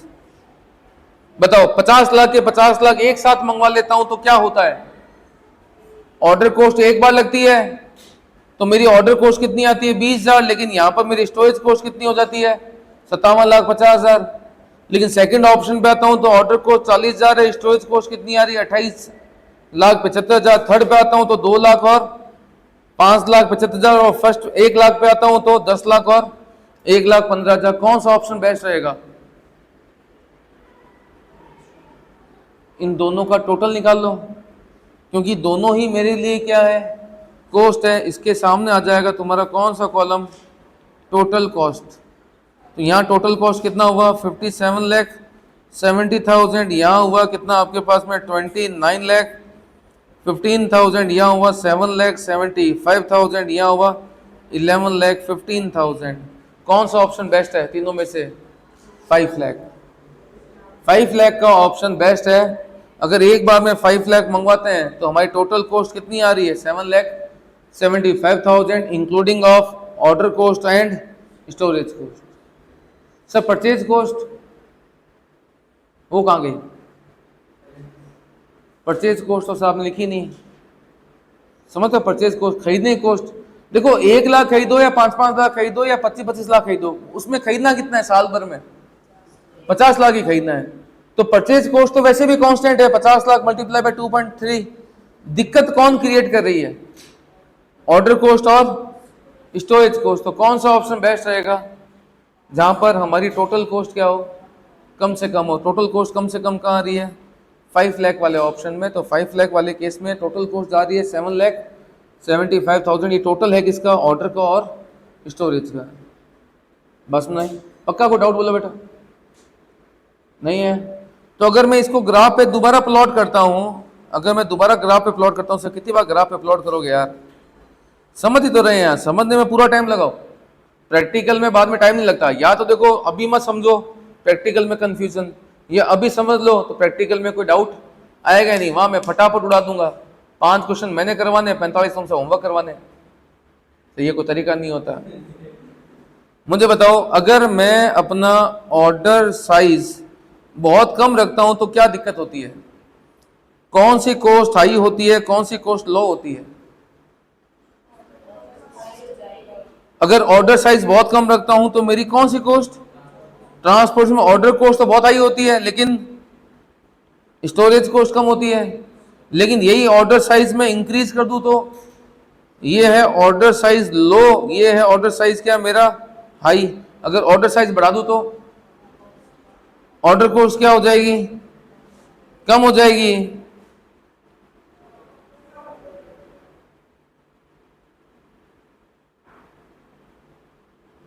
समझे समझे बात? तो हमें तो कहीं मिड वे पकड़ना है। क्या पकड़ना है भैया? मिड वे पकड़ना है, जहां पर कॉस्ट हमारी क्या होगी? सबसे कम होगी। क्या वर्ड यूज किया तुमने? इक्विलिब्रियम। इसने बोला कि इस पॉइंट को बोलते हैं ई, इक्विलिब्रियम पॉइंट बोलते हैं। वो मिल गया कि इक्विलिब्रियम पॉइंट? हमें क्या इक्विलिब्रियम पॉइंट मिल गया क्या? नहीं, इक्विलिब्रियम पॉइंट नहीं है ये वाला। ये तो वो लेवल है जहां पर मेरी टोटल कॉस्ट क्या हो रही है? लिस्ट हो रही है। लेकिन इन 4 ऑप्शन में ऐसे तो सर और भी ऑप्शन हो सकते हैं। 2 लाख, 15,000, 50,000, 1.5 लाख, 2.5 लाख, 3 लाख। कहीं ना कहीं तो वो कॉस्ट हो सकता है कि सर इससे भी क्या हो जाए? कम हो जाए। अब बताओ, मेरा लोवेस्ट साइज मैंने क्या उठाया था? 1 लाख। और मैंने मेरा हाईएस्ट साइज क्या उठाया था? 50 लाख। आया ना? ये था मेरा लोवेस्ट और हाईएस्ट। लेकिन मुझे ढूंढना है इनके बीच में कोई एक ऐसी जगह ढूंढनी है जहां पर मेरी टोटल कॉस्ट क्या हो? लिस्ट हो। सर लिस्ट आ तो गई, 5 लाख पर आ रही है कितनी? 7.75। ये 5 लाख तो ऑप्शन था जो हमने सोचा था। ऐसा तो और भी ऑप्शन हो सकता है 4 लाख, हो सकता है 6 लाख, हो सकता है सर 12 लाख, हो सकता है कि सर 3 लाख, 2 लाख। कोई और भी तो जगह हो सकती है, नहीं हो सकती है, जहां पर टोटल कॉस्ट क्या होगी? कम से कम होगी। हो सकती नहीं हो सकती है? उसको हम क्या बोलते हैं? Equilibrium point. लेकिन कोई बताएगा इस इक्विलिब्रियम पॉइंट का मतलब क्या होता है? जहां पर ऑर्डर कॉस्ट और स्टोरेज कॉस्ट एक दूसरे को क्या कर रही है? इंटरसेक्ट कर रही है। मतलब कि जहां पर ऑर्डर कॉस्ट और स्टोरेज कॉस्ट एक दूसरे के सेम आ रही है। क्या यहाँ पर ऑर्डर कॉस्ट स्टोरेज कॉस्ट एक दूसरे के बराबर है क्या? देखो ऑर्डर कॉस्ट कितनी है? 2 लाख। स्टोरेज कॉस्ट कितनी है? 5 लाख। क्या बराबर हो गई क्या? तो ये इक्विलिब्रियम पॉइंट कहलाएगा नहीं कहलाएगा बताओ? ये इक्विलिब्रियम पॉइंट तो नहीं है, क्योंकि इक्विलिब्रियम पॉइंट होता तो क्या होता, ऑर्डर कोस्ट स्टोरेज कोस्ट एक दूसरे को इंटरसेक्ट करते हैं, मतलब एक दूसरे के बराबर होते हैं। यहां पर कोस्ट इन चार ऑप्शन में तो सबसे कम है, लेकिन क्या इसको आप इक्विलिब्रियम पॉइंट बोलोगे या नहीं बोलोगे? नहीं बोल सकते। लेकिन इक्विलिब्रियम पॉइंट वो होता है जहां पर ऑर्डर कोस्ट और स्टोरेज कोस्ट एक दूसरे के बराबर होती है। सर वो कैसे मिलेगा?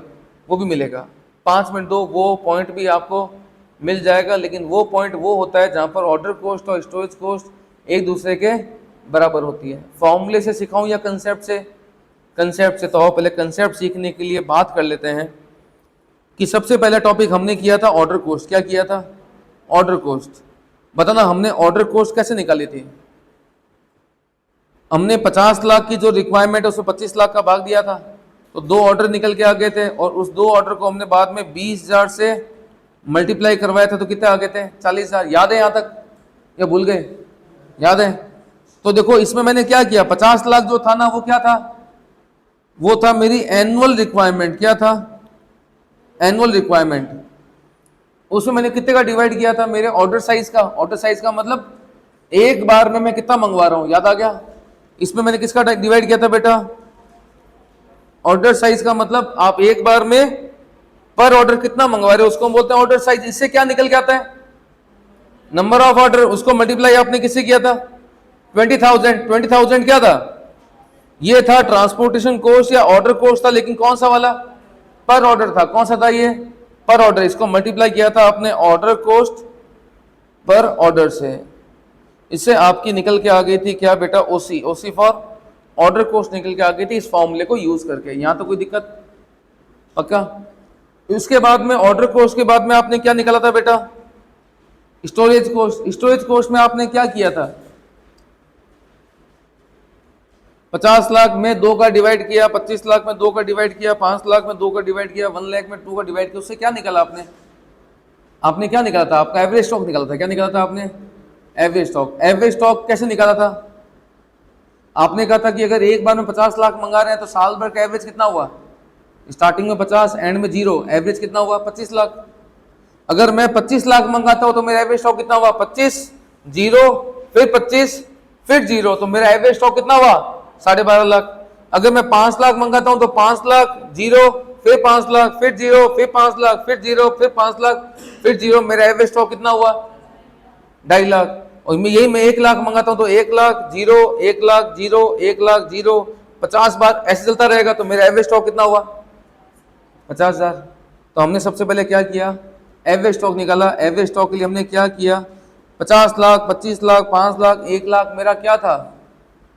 ये था मेरा ऑर्डर साइज। क्या था? आपने ऑर्डर साइज में किसका डिवाइड किया था बेटा? 2 का। उससे क्या निकल गई थी? Average stock. मल्टीप्लाई किससे किया था आपने? 2.3। 2.3 क्या था? 2.3 क्या था? देखो 2.3 था मेरा स्टोरेज कॉस्ट। क्या था? स्टोरेज कॉस्ट था 2.3 पर केजी पर एनम। ये था पर केजी पर एनम। तो मैंने क्या किया? मल्टीप्लाई किया था मेरा storage cost per KG per annum से। इससे क्या निकल गया था मेरा? क्या निकल गया था? बोलो बेटा। मेरा स्टोरेज कॉस्ट आ गया था। ये 2 फॉर्मूले समझ में आ गए? पक्का? अब इक्विलिब्रियम पॉइंट का मतलब क्या था बेटा? जहां ऑर्डर कॉस्ट और स्टोरेज कॉस्ट एक दूसरे के बराबर होते हैं। तो बताइए इक्विलिब्रियम कैसे निकालोगे? इक्विलिब्रियम का मतलब क्या होता है कि जहां पर ऑर्डर कॉस्ट और स्टोरेज कॉस्ट एक दूसरे के बराबर हो। ऑर्डर कॉस्ट का फॉर्मूला बताओ क्या था? दोबारा याद करके बताओ। आपकी एनुअल रिक्वायरमेंट डिवाइड किया था आपने किससे? Order size multiply by order cost पर ऑर्डर। स्टोरेज कॉस्ट का फॉर्मूला क्या था आपका? Order size divide by 2 multiply by storage cost per KG per annum. Per KG per annum. Sir equilibrium का मतलब क्या है? इक्विलिब्रियम में हम ढूंढ क्या रहे हैं? ढूंढ क्या रहे हैं? हम ढूंढ रहे हैं कि एक बार में कितना मंगवाना है, मतलब ढूंढ तो हम इसी को रहे हैं ना, किसको? ऑर्डर साइज को ढूंढ रहे हैं। इक्विलिब्रियम हम क्या ढूंढ रहे हैं? ऑर्डर साइज क्या रखें? 1 लाख रखें, 5,000 रखें, 3 लाख रखें, 2 लाख रखें, 25 लाख रखें, 50 लाख रखें, 75,000 रखें? हम क्या रखें ऑर्डर साइज जिसमें हमारी टोटल कॉस्ट क्या हो, कम हो। लेकिन हाँ, ये इक्विलिब्रियम है तो यहाँ पर स्टोरेज कॉस्ट और ऑर्डर कॉस्ट एक दूसरे के बराबर होंगे। तो बताओ, तुम्हारे सामने कंसेप्ट है और मुझे इस कंसेप्ट में क्या ढूंढना है? ऑर्डर साइज ढूंढना है। बताओ ऑर्डर साइज कैसे ढूंढूं? ऑर्डर साइज ढूंढूं कैसे? ये ऑर्डर साइज इधर से इधर आपस में कट जाएगा क्या, या उधर जाके स्क्वायर हो जाएगा? ये ऑर्डर साइज डिवाइड में उधर की तरफ जाएगा तो क्या हो जाएगा? स्क्वायर। तो यहां क्या हो जाएगा? ऑर्डर साइज का तो क्या निकल के आ गया? स्क्वायर। इक्वल टू, इधर क्या लिखा हुआ था? Annual requirement multiply by order cost पर ऑर्डर। ये जो इधर 2 पड़ा था उधर जाके क्या हो जाएगा? तो देखो क्या हो गया, 2 multiply by annual requirement multiply by order cost पर ऑर्डर। और ये जो स्टोरेज कॉस्ट इधर मल्टीप्लाई में थी उधर जाके क्या हो जाएगी? डिवाइड में। क्या हो जाएगी? Storage cost per KG per annum. लेकिन इधर से स्क्वायर हटाना हो तो ये हटा दूं, इधर क्या हो जाएगा?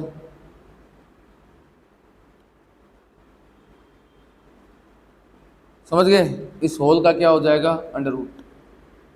ये तुम्हारा फॉर्मूला बन गया किसका? ऑर्डर साइज का। इस ऑर्डर साइज को हम क्या बोलते हैं? Equilibrium order size. क्या बोलते हैं? इक्विलिब्रियम। Equilibrium order quantity. क्या बोलते हैं हम इसको? Equilibrium order quantity. E for equilibrium होता है। बस यहाँ पर एक इसका नाम हल्का सा चेंज है, इसको हम यहाँ पर इक्विलिब्रियम ऑर्डर क्वांटिटी ना बोल के बोलते हैं इकोनॉमिक ऑर्डर क्वांटिटी। इकोनॉमिक समझते हो? इकोनॉमिक का मतलब सस्ता। ये वो ऑर्डर क्वांटिटी है जहां पर आपकी कॉस्ट क्या होती है? मिनिमम होती है, जिसको हम बोलते हैं ई ओ क्यू। क्या बोलते हैं? E O Q, economic order quantity. तो इकोनॉमिक ऑर्डर क्वांटिटी का मतलब दैट ऑर्डर क्वांटिटी जहां पर आपकी टोटल कॉस्ट क्या होगी? मिनिमम होगी। लेकिन हाँ, ऑर्डर कॉस्ट और स्टोरेज कॉस्ट एक दूसरे के बराबर होंगे। इस फॉर्मूले में लगा के चेक करें, निकालें E O Q, economic order quantity लगाना फॉर्मूले में।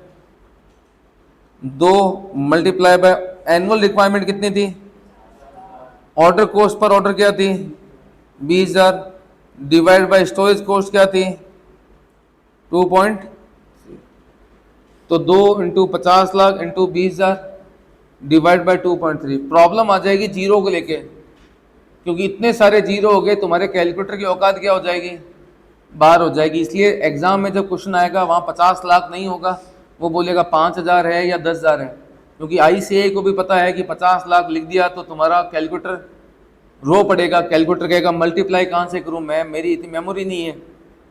प्रॉब्लम आएगी या नहीं आएगी? इसलिए एग्जाम में जब क्वेश्चन आएंगे तो वहाँ क्वांटिटी लिखी होगी 5,000, वहाँ पर तुम्हारी ट्रांसपोर्टेशन कॉस्ट लिखी होगी 200, 500, 2,000, 5,000, 7,000, बस इतना ही।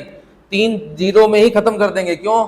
ज्यादा जीरो करती तुम्हारा कैलकुलेटर क्या हो जाएगा? रो पड़ेगा। निकल के आया आंसर तुम्हारा? क्या इसके अंदर आया आंसर? कितना आया? 29488 पॉइंट। नहीं, एग्जैक्ट जो आ रहा है वो बता बेटा। 294,883,912 एग्जैक्टली जो आ रहा है वो बता दो। किसका?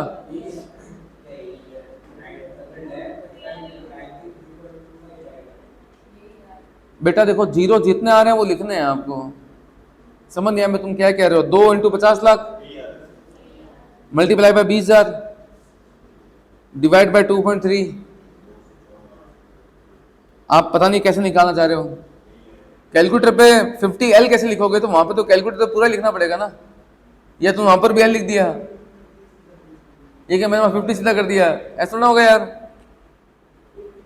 294,883.912, अरे ये वो जगह आ गई, ये है वो जगह जहां पर ये कहता है कि तुम्हारा ऑर्डर को स्टोरेज कॉस्ट एक दूसरे के बराबर होगा और टोटल कॉस्ट क्या होगी, सबसे कम होगी। अब बताओ, देखो यहां एक ग्राफ बनता है ऊपर की तरफ, ये बनता है ग्राफ किसका, टोटल कॉस्ट का, और ये जो इसका लोवेस्ट पॉइंट होता है ना, वहां पर ये इंटरसेक्ट करता है। मतलब यहां ये बताता है कि यहाँ टोटल कॉस्ट क्या होगी, मिनिमम होगी, और यहां पर ही तुम्हारी ऑर्डर कॉस्ट और स्टोरेज कॉस्ट एक दूसरे को क्या करती है, समझ गए, इंटरसेक्ट करती है। इसको चेक कर लेते हैं एक बार, क्या ऐसा आंसर में भी सही बैठ रहा है, नहीं बैठ रहा है। बताना, अगर इतना माल मंगाओगे तो तुम्हारा ऑर्डर कॉस्ट कितनी आ जाएगी, ऑर्डर कॉस्ट कितनी आ जाएगी बताना। तुम्हें साल में ऑर्डर देने कितने हैं, तुम्हें साल में मंगवाना कितना है, बल्कि ये बताओ। 50 लाख, ये देखो तुम्हें साल में 50 लाख मंगाना है, एक बार में 5 लाख मंगा रहे हो, तो नंबर ऑफ ऑर्डर कितने हो गए, 10। यहां तुम्हें साल भर मंगवाने हैं कितने, 50 लाख, एनुअल रिक्वायरमेंट 50 लाख है, ऑर्डर साइज क्या निकल के आ गया, 294,883.912। सर एक बात, आप पागल हो गया, 0.912 कौन मंगवाता है, अरे कोई नहीं मंगवाता मेरे भाई, कोई नहीं मंगवाता। अगर मैं इस राउंड ऑफ को इग्नोर कर दूंगा तो जो मैंने अभी थोड़ी देर पहले आपको कंसेप्ट कहा था कि ऑर्डर कॉस्ट स्टोरेज कॉस्ट एक दूसरे क्या होंगे, अगर मैं राउंड ऑफ को इग्नोर कर दूंगा तो फिर मैं कैसे प्रूव करूंगा ये बराबर कहां से हुए। मैं राउंड ऑफ लेके चलूंगा तभी तो प्रूव कर पाऊंगा ना, मैं प्रूव करने के राउंड ऑफ लेना पड़ेगा, राउंड ऑफ इग्नोर करती फिर मैं प्रूव नहीं कर पाऊंगा। मल्टीप्लाई बाय ऑर्डर कॉस्ट कितना था बेटा हमारा, 20,000, देना ऑर्डर कॉस्ट क्या निकल के आ रही है,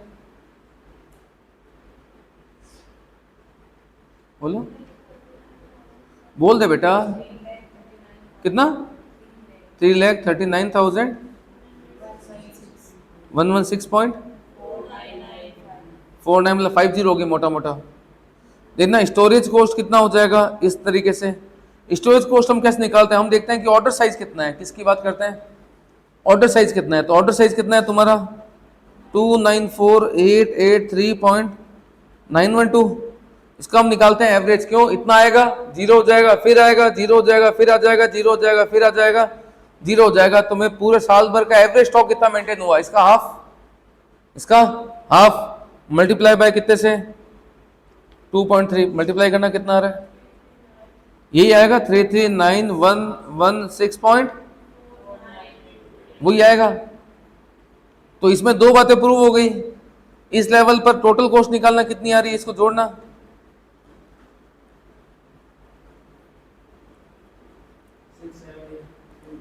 six seven eight two three point, वो मतलब मोटा 233 हो गई ऑलमोस्ट।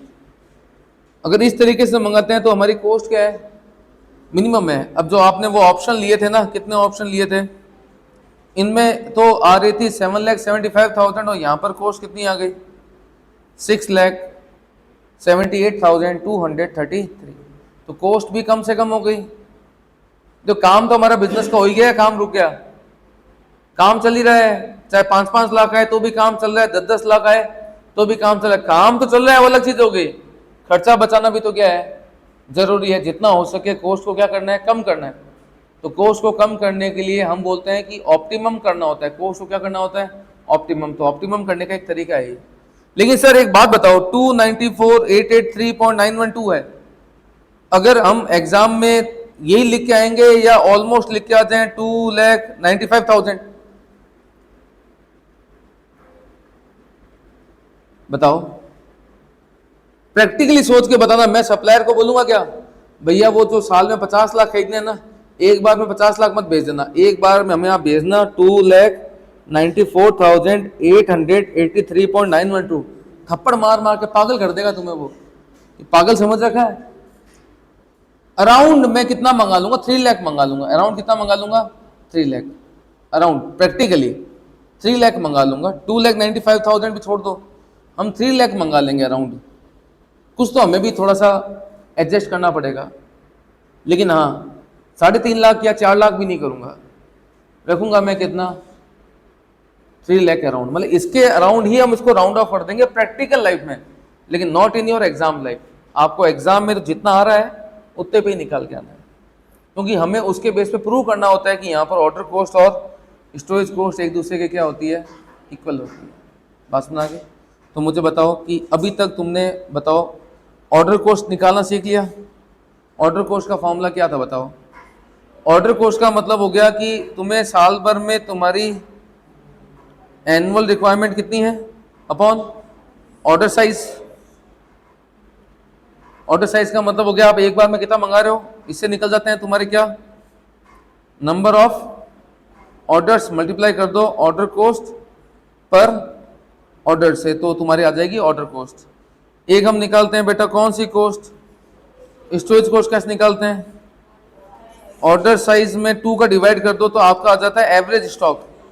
एवरेज स्टॉक आ गया साल भर का, मल्टीप्लाई कर दो किससे, स्टोरेज कॉस्ट पर, देखो यूनिट लिख रहा हूं क्योंकि केजी में है तो केजी हो जाएगा, लीटर है तो लीटर हो जाएगा, लेकिन केजी हो लीटर हो उनको वन वर्ड में हम क्या बोलते हैं, यूनिट बोलते हैं। क्या बोलते हैं? ये मेजरमेंट है, यूनिट के मेजरमेंट अलग अलग हो सकते हैं, केजी हो सकता है, लीटर हो सकता है, लेकिन वो है क्या, यूनिट है। Storage cost per unit per annum. बात समझ आ गई? और लास्ट में हमने निकाला था किस का formula, EOQ. EOQ का फॉर्मूला क्या था, √2 into annual requirement multiply by order cost पर ऑर्डर डिवाइडेड बाय, ये फॉर्मूला कहाँ से बन गया आपको समझ में आ गया ना, divide by storage cost per unit per annum. इसको शॉर्टकट में ऐसे लिखते हैं, शॉर्टकट में लिखते हैं ऐसे, √2 multiply by A multiply by O बटा में सी, बटा में सी। तो सी का मतलब क्या है, स्टोरेज कॉस्ट का दूसरा नाम होता है कैरिंग कॉस्ट। कौन सा नाम होता है बेटा, कैरिंग कॉस्ट। कैरी करने वाला समझो ना, संभालना, संभालने के खर्चे को बोलते हैं, चाहे स्टोरेज बोल दो चाहे कैरी बोल दो, कैरिंग कॉस्ट बोल दो चाहे स्टोरेज कॉस्ट बोल दो, बात एक ही है। तो डिवाइड में क्या आता है, डिवाइड में क्या गया, 2 इंटू ए इंटू ओ बटा में सी। बात समझ आ गई? तो फिर अब आ जाओ फटाफट, एक एग्जांपल तुम अपने आप करके बताओ। मेरी एनुअल रिक्वायरमेंट है 5 लाख केजी, ठीक है ना, परचेज कॉस्ट है मेरी मान लो 10 रुपये पर केजी, ऑर्डर कॉस्ट है 2000 रुपये पर ऑर्डर, स्टोरेज कॉस्ट है 20% ऑफ कॉस्ट पर एनम। आपको निकालना क्या है, ईओ क्यू और दूसरा टोटल कॉस्ट। बताओ कैसे निकालोगे? एनुअल रिक्वायरमेंट दे रखी है आपको कितनी, 5 लाख केजी, परचेज कॉस्ट है, ऑर्डर कॉस्ट है, स्टोरेज कॉस्ट है, निकालना है आपको ईओ क्यू और टोटल कॉस्ट। बताओ कैसे निकालोगे? एनुअल रिक्वायरमेंट को बोल दूं ए, ऑर्डर कॉस्ट को क्या बोल देता हूं ओ, स्टोरेज कॉस्ट कैरिंग कॉस्ट को क्या बोलते हैं सी, ईओ क्यू का फॉर्मूला बताओ, बोलो, √2 ए ओ डिवाइड बाय सी। तो √2 ए कितना है, एनुअल रिक्वायरमेंट कितना है बेटा, 5 लाख केजी, ऑर्डर कॉस्ट क्या था हमारा बेटा 2000, स्टोरेज कॉस्ट कितना आता है, कैरिंग कॉस्ट 20% था किसका, कॉस्ट का ना, हमारी कॉस्ट आई कितनी 10 का 20% कितना हो गया 2 रुपये, 10 का 20% हो गया कितना रुपये बेटा 2 रुपये। निकालना कितना आया ईओ क्यू, 31,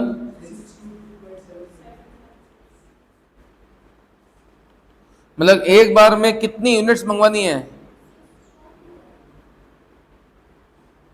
3162, फिर 2 है क्या, 22.77 यूनिट्स। हम एक बार में कितना मंगाएंगे, 31622.77 यूनिट। प्रैक्टिकली सोच के बताइए हम कितना मंगाएंगे, 32,000 प्रैक्टिकली, अप्रॉक्स 32,000, लेकिन एग्जाम में यही मंगाएंगे। ज़्यादा है तो एग्जाम में आप 31623 कर देना, कोई दिक्कत नहीं है, राउंड ऑफ कर देना। लेकिन प्रैक्टिकल लाइफ में इतना भी नहीं मंगाएंगे। प्रैक्टिकल लाइफ में तो हम कितना मंगाएंगे, 32,000। बात सुना गई? अच्छा, एक मुझे निकालना है क्या, टोटल कॉस्ट। टोटल कॉस्ट का मतलब क्या होता है? टोटल कॉस्ट का मतलब होता है तीन चीजों की टोटल। फर्स्ट होता है परचेज कॉस्ट, दूसरा होता है ऑर्डर कॉस्ट, तीसरा होता है स्टोरेज कॉस्ट। बताओ परचेज कॉस्ट कितनी आएगी? परचेज कॉस्ट हम कितना खरीदेंगे, 31,622.77 एक बार में, फिर दोबारा फिर तिबारा मंगाते ही रहेंगे। कितना मंगाएंगे साल भर में? 5 लाख। तो ये टोटल कॉस्ट मुझे निकालनी है पर एनम, एक बार की नहीं निकालनी है, साल भर की निकालनी है। तो 31,622.77 तो एक बार में मंगवा रहे हो ना, साल भर में कितना खरीदोगे? 5 लाख। तो परचेज कॉस्ट निकलेगी साल भर के 5 लाख के हिसाब से, मल्टीप्लाई बाय कितना, 10 रुपए। कितना हो गया? इसलिए मैंने कहा था परचेज कॉस्ट का कोई रेलिवेंस नहीं हो तो कांस्टेंट है। तुम चाहे 4-4 हजार खरीदो, 5-5 हजार खरीदो, 10-10 हजार खरीदो, साल भर का परचेज कॉस्ट कितना है तुम्हारा? 50 लाख है। परचेज कॉस्ट तो तुम्हारा कांस्टेंट है। इंपैक्ट कहां पड़ेगा? ऑर्डर कॉस्ट पे और स्टोरेज कॉस्ट पे ना। ऑर्डर कॉस्ट कितने हो जाएंगे, नंबर ऑफ ऑर्डर कितने हो जाएंगे, 5 लाख डिवाइड बाय 31,622.77, ये आ जाएंगे तुम्हारे नंबर ऑफ ऑर्डर। आया ना? साल भर मंगवाना 5 लाख है, एक बार मंगवा रहे हो 31,622.77, नंबर ऑफ ऑर्डर आ गए। सर ये तो पॉइंटम आ रहे हैं, आने दो ना, तुम्हें क्या दिक्कत है? एक्चुअल में ऑर्डर पॉइंटम होंगे क्या? एक्चुअलिटी नहीं है ये अभी भैया। आप सोचो कि एक्चुअलिटी में ये क्या हो गया, ये एक्चुअलिटी नहीं है, it's just a planning. Planning phase में आपके फ्रैक्शंस राउंड ऑफ हो सकते हैं, डेसिमल्स में हो सकता है, लेकिन एक्चुअलिटी में डेसिमल्स में नहीं होगा। ये प्लानिंग फेज है। प्लानिंग और एक्चुअलिटी में डिफरेंस होता है। प्लानिंग में देयर में भी राउंड ऑफ, देयर में भी फ्रैक्शंस, प्रैक्टिकल लाइफ में नहीं होगा। मल्टीप्लाई बाय ऑर्डर कॉस्ट को कितने से मल्टीप्लाई करना है बेटा आपको? 2000 था क्या? कितना आ रहा है? 31622,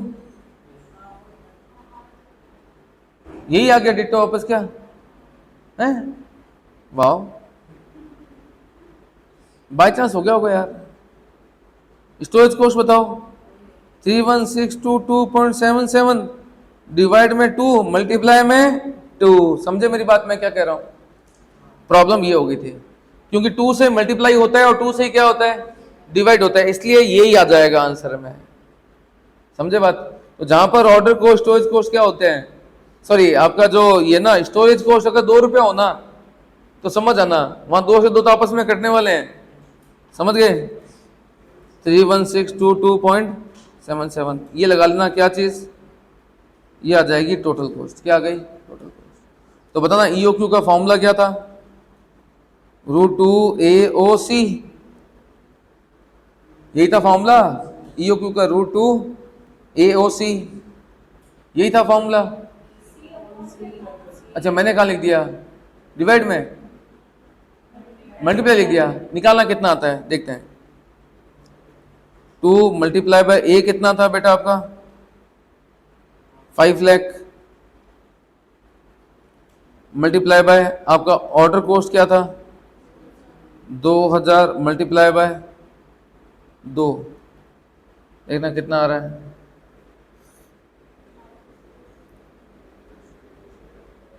कितना आ रहा है? वो डिवाइड ना करके मल्टीप्लाई कर दिया ना, 63 5. ये क्या है? 63,245.55, ये इन दोनों की क्या है? टोटल है। अगर मुझे टोटल निकालना हो, क्या निकालना हो? Total of order cost plus storage cost, तो सी को डिवाइड ना करके मल्टीप्लाई कर देना, वो सीधा क्या निकाल देगा? ऑर्डर कॉस्ट और स्टोरेज कॉस्ट की टोटल निकाल देगा। कहाँ पर? ईओक्यू पर। हर जगह पर नहीं, केवल किस पर? तो total of order cost and storage cost आ जाएगा किस पे, at EOQ, economic order quantity पर ऑर्डर कॉस्ट और स्टोरेज कॉस्ट का जो टोटल है वो सीधा ये निकाल देगा। बात समझ में आ गई? तो हमने बेसिकली दो कंसेप्ट पूरे किए। कौन कौन से कंसेप्ट किए? कि मंगवाना कहाँ से है, और सेकंड नंबर हमने बात की थी किसके बारे में कि एक बार में कितना मंगवाना है। तो बेसिकली तीन बड़े क्वेश्चन होते हैं। कितने बड़े क्वेश्चन होते हैं जब हम गुड्स के बारे में सोचते हैं ना, तीन बड़े क्वेश्चन होते हैं। पहला होता है कहां से, फ्रॉम वेयर। दूसरा होता है कि कितना, हाउ मच, कहां से मंगवाना है, कितना मंगवाना है। और तीसरा आता है कब मंगवाना है, व्हेन। फ्रॉम वेयर या to where, place order, order किसको देना है। सेकंड आता है कि एक बार ऑर्डर दे तो दिया, तो एक बार में कितना मंगवाना है। और थर्ड आता है कि यार मंगवाना कब है, जब पुराना वाला माल क्या हो जाएगा, खत्म हो जाएगा तो मंगवा लें। लेकिन बाकी चीजों के जवाब आपको मिलेंगे नेक्स्ट क्लास में मिलेंगे। अभी तो हमने दो ही क्वेश्चन देखे हैं कि कहां से मंगवाना है और एक बार में कितना मंगवाना है। समझ के बात नहीं समझे? आज की क्लास मेरे हिसाब से इतना इनफ है। लेकिन पहले जाते हो तुम क्या लेके जाओ, होमवर्क, क्योंकि बिना होमवर्क किसी पढ़ाई की कोई वैल्यू नहीं है। बुक देना रे आज ही। तुम्हारे मटेरियल कॉस्टिंग स्पाइरल का तुम्हारा चैप्टर नंबर सेकंड है, इसमें आप होमवर्क लिखें। ये मैं नहीं कराऊंगा, ध्यान रखना। Question number 4, question number 5, question number 6। मजे लेते हो आप। देने को तो क्वेश्चन मेरे पास बहुत सारे हैं, लेकिन सारे नहीं दे रहा मैं आपको, केवल और केवल 2-5 छोटे छोटे क्वेश्चन दे रहा हूं। हालांकि देने को तो मैं ऐसा आदमी हूं, मैं तुम्हें पूरी किताब दे दूं होमवर्क करके लाना घर से आते हुए, लेकिन इतना पापी नहीं हूं अभी मैं। पहली क्लास में इतना पापी नहीं हूं। तुम्हें नेक्स्ट क्लास में ध्यान लगेगा। कल की क्लास देखना, तुम्हारे होमवर्क कितना आता है, तुम बोलोगे सर ये पाप है। क्वेश्चन नंबर 39 एंड 40, ये तीन क्वेश्चन तो ईओक्यू के हैं, छोटे छोटे क्वेश्चन हैं। और 39 एंड 40 आपको याद है स्टार्टिंग में करवाया था, इनपुट आउटपुट रेशो, ये उसके क्वेश्चन है। और बाकी कल हम करेंगे ईओक्यू और प्लस जो टॉपिक थर्ड था various stock level, minimum maximum reorder level. तो वो कंसेप्ट होते ही ऑलमोस्ट तुम्हारा चैप्टर खत्म हो जाएगा। फिर बाद में एक क्लास बाकी रहेगी जिसमें हम क्या सीखेंगे, सेफ्टी स्टॉक निकालना। क्या निकालना, सेफ्टी स्टॉक निकालना। तो मोटा मोटा 3 to 4 क्लास का ही टॉपिक है। ठीक है बच्चों, आज की क्लास में इतना ही, बाकी मिलेंगे नेक्स्ट क्लास में। Bye bye.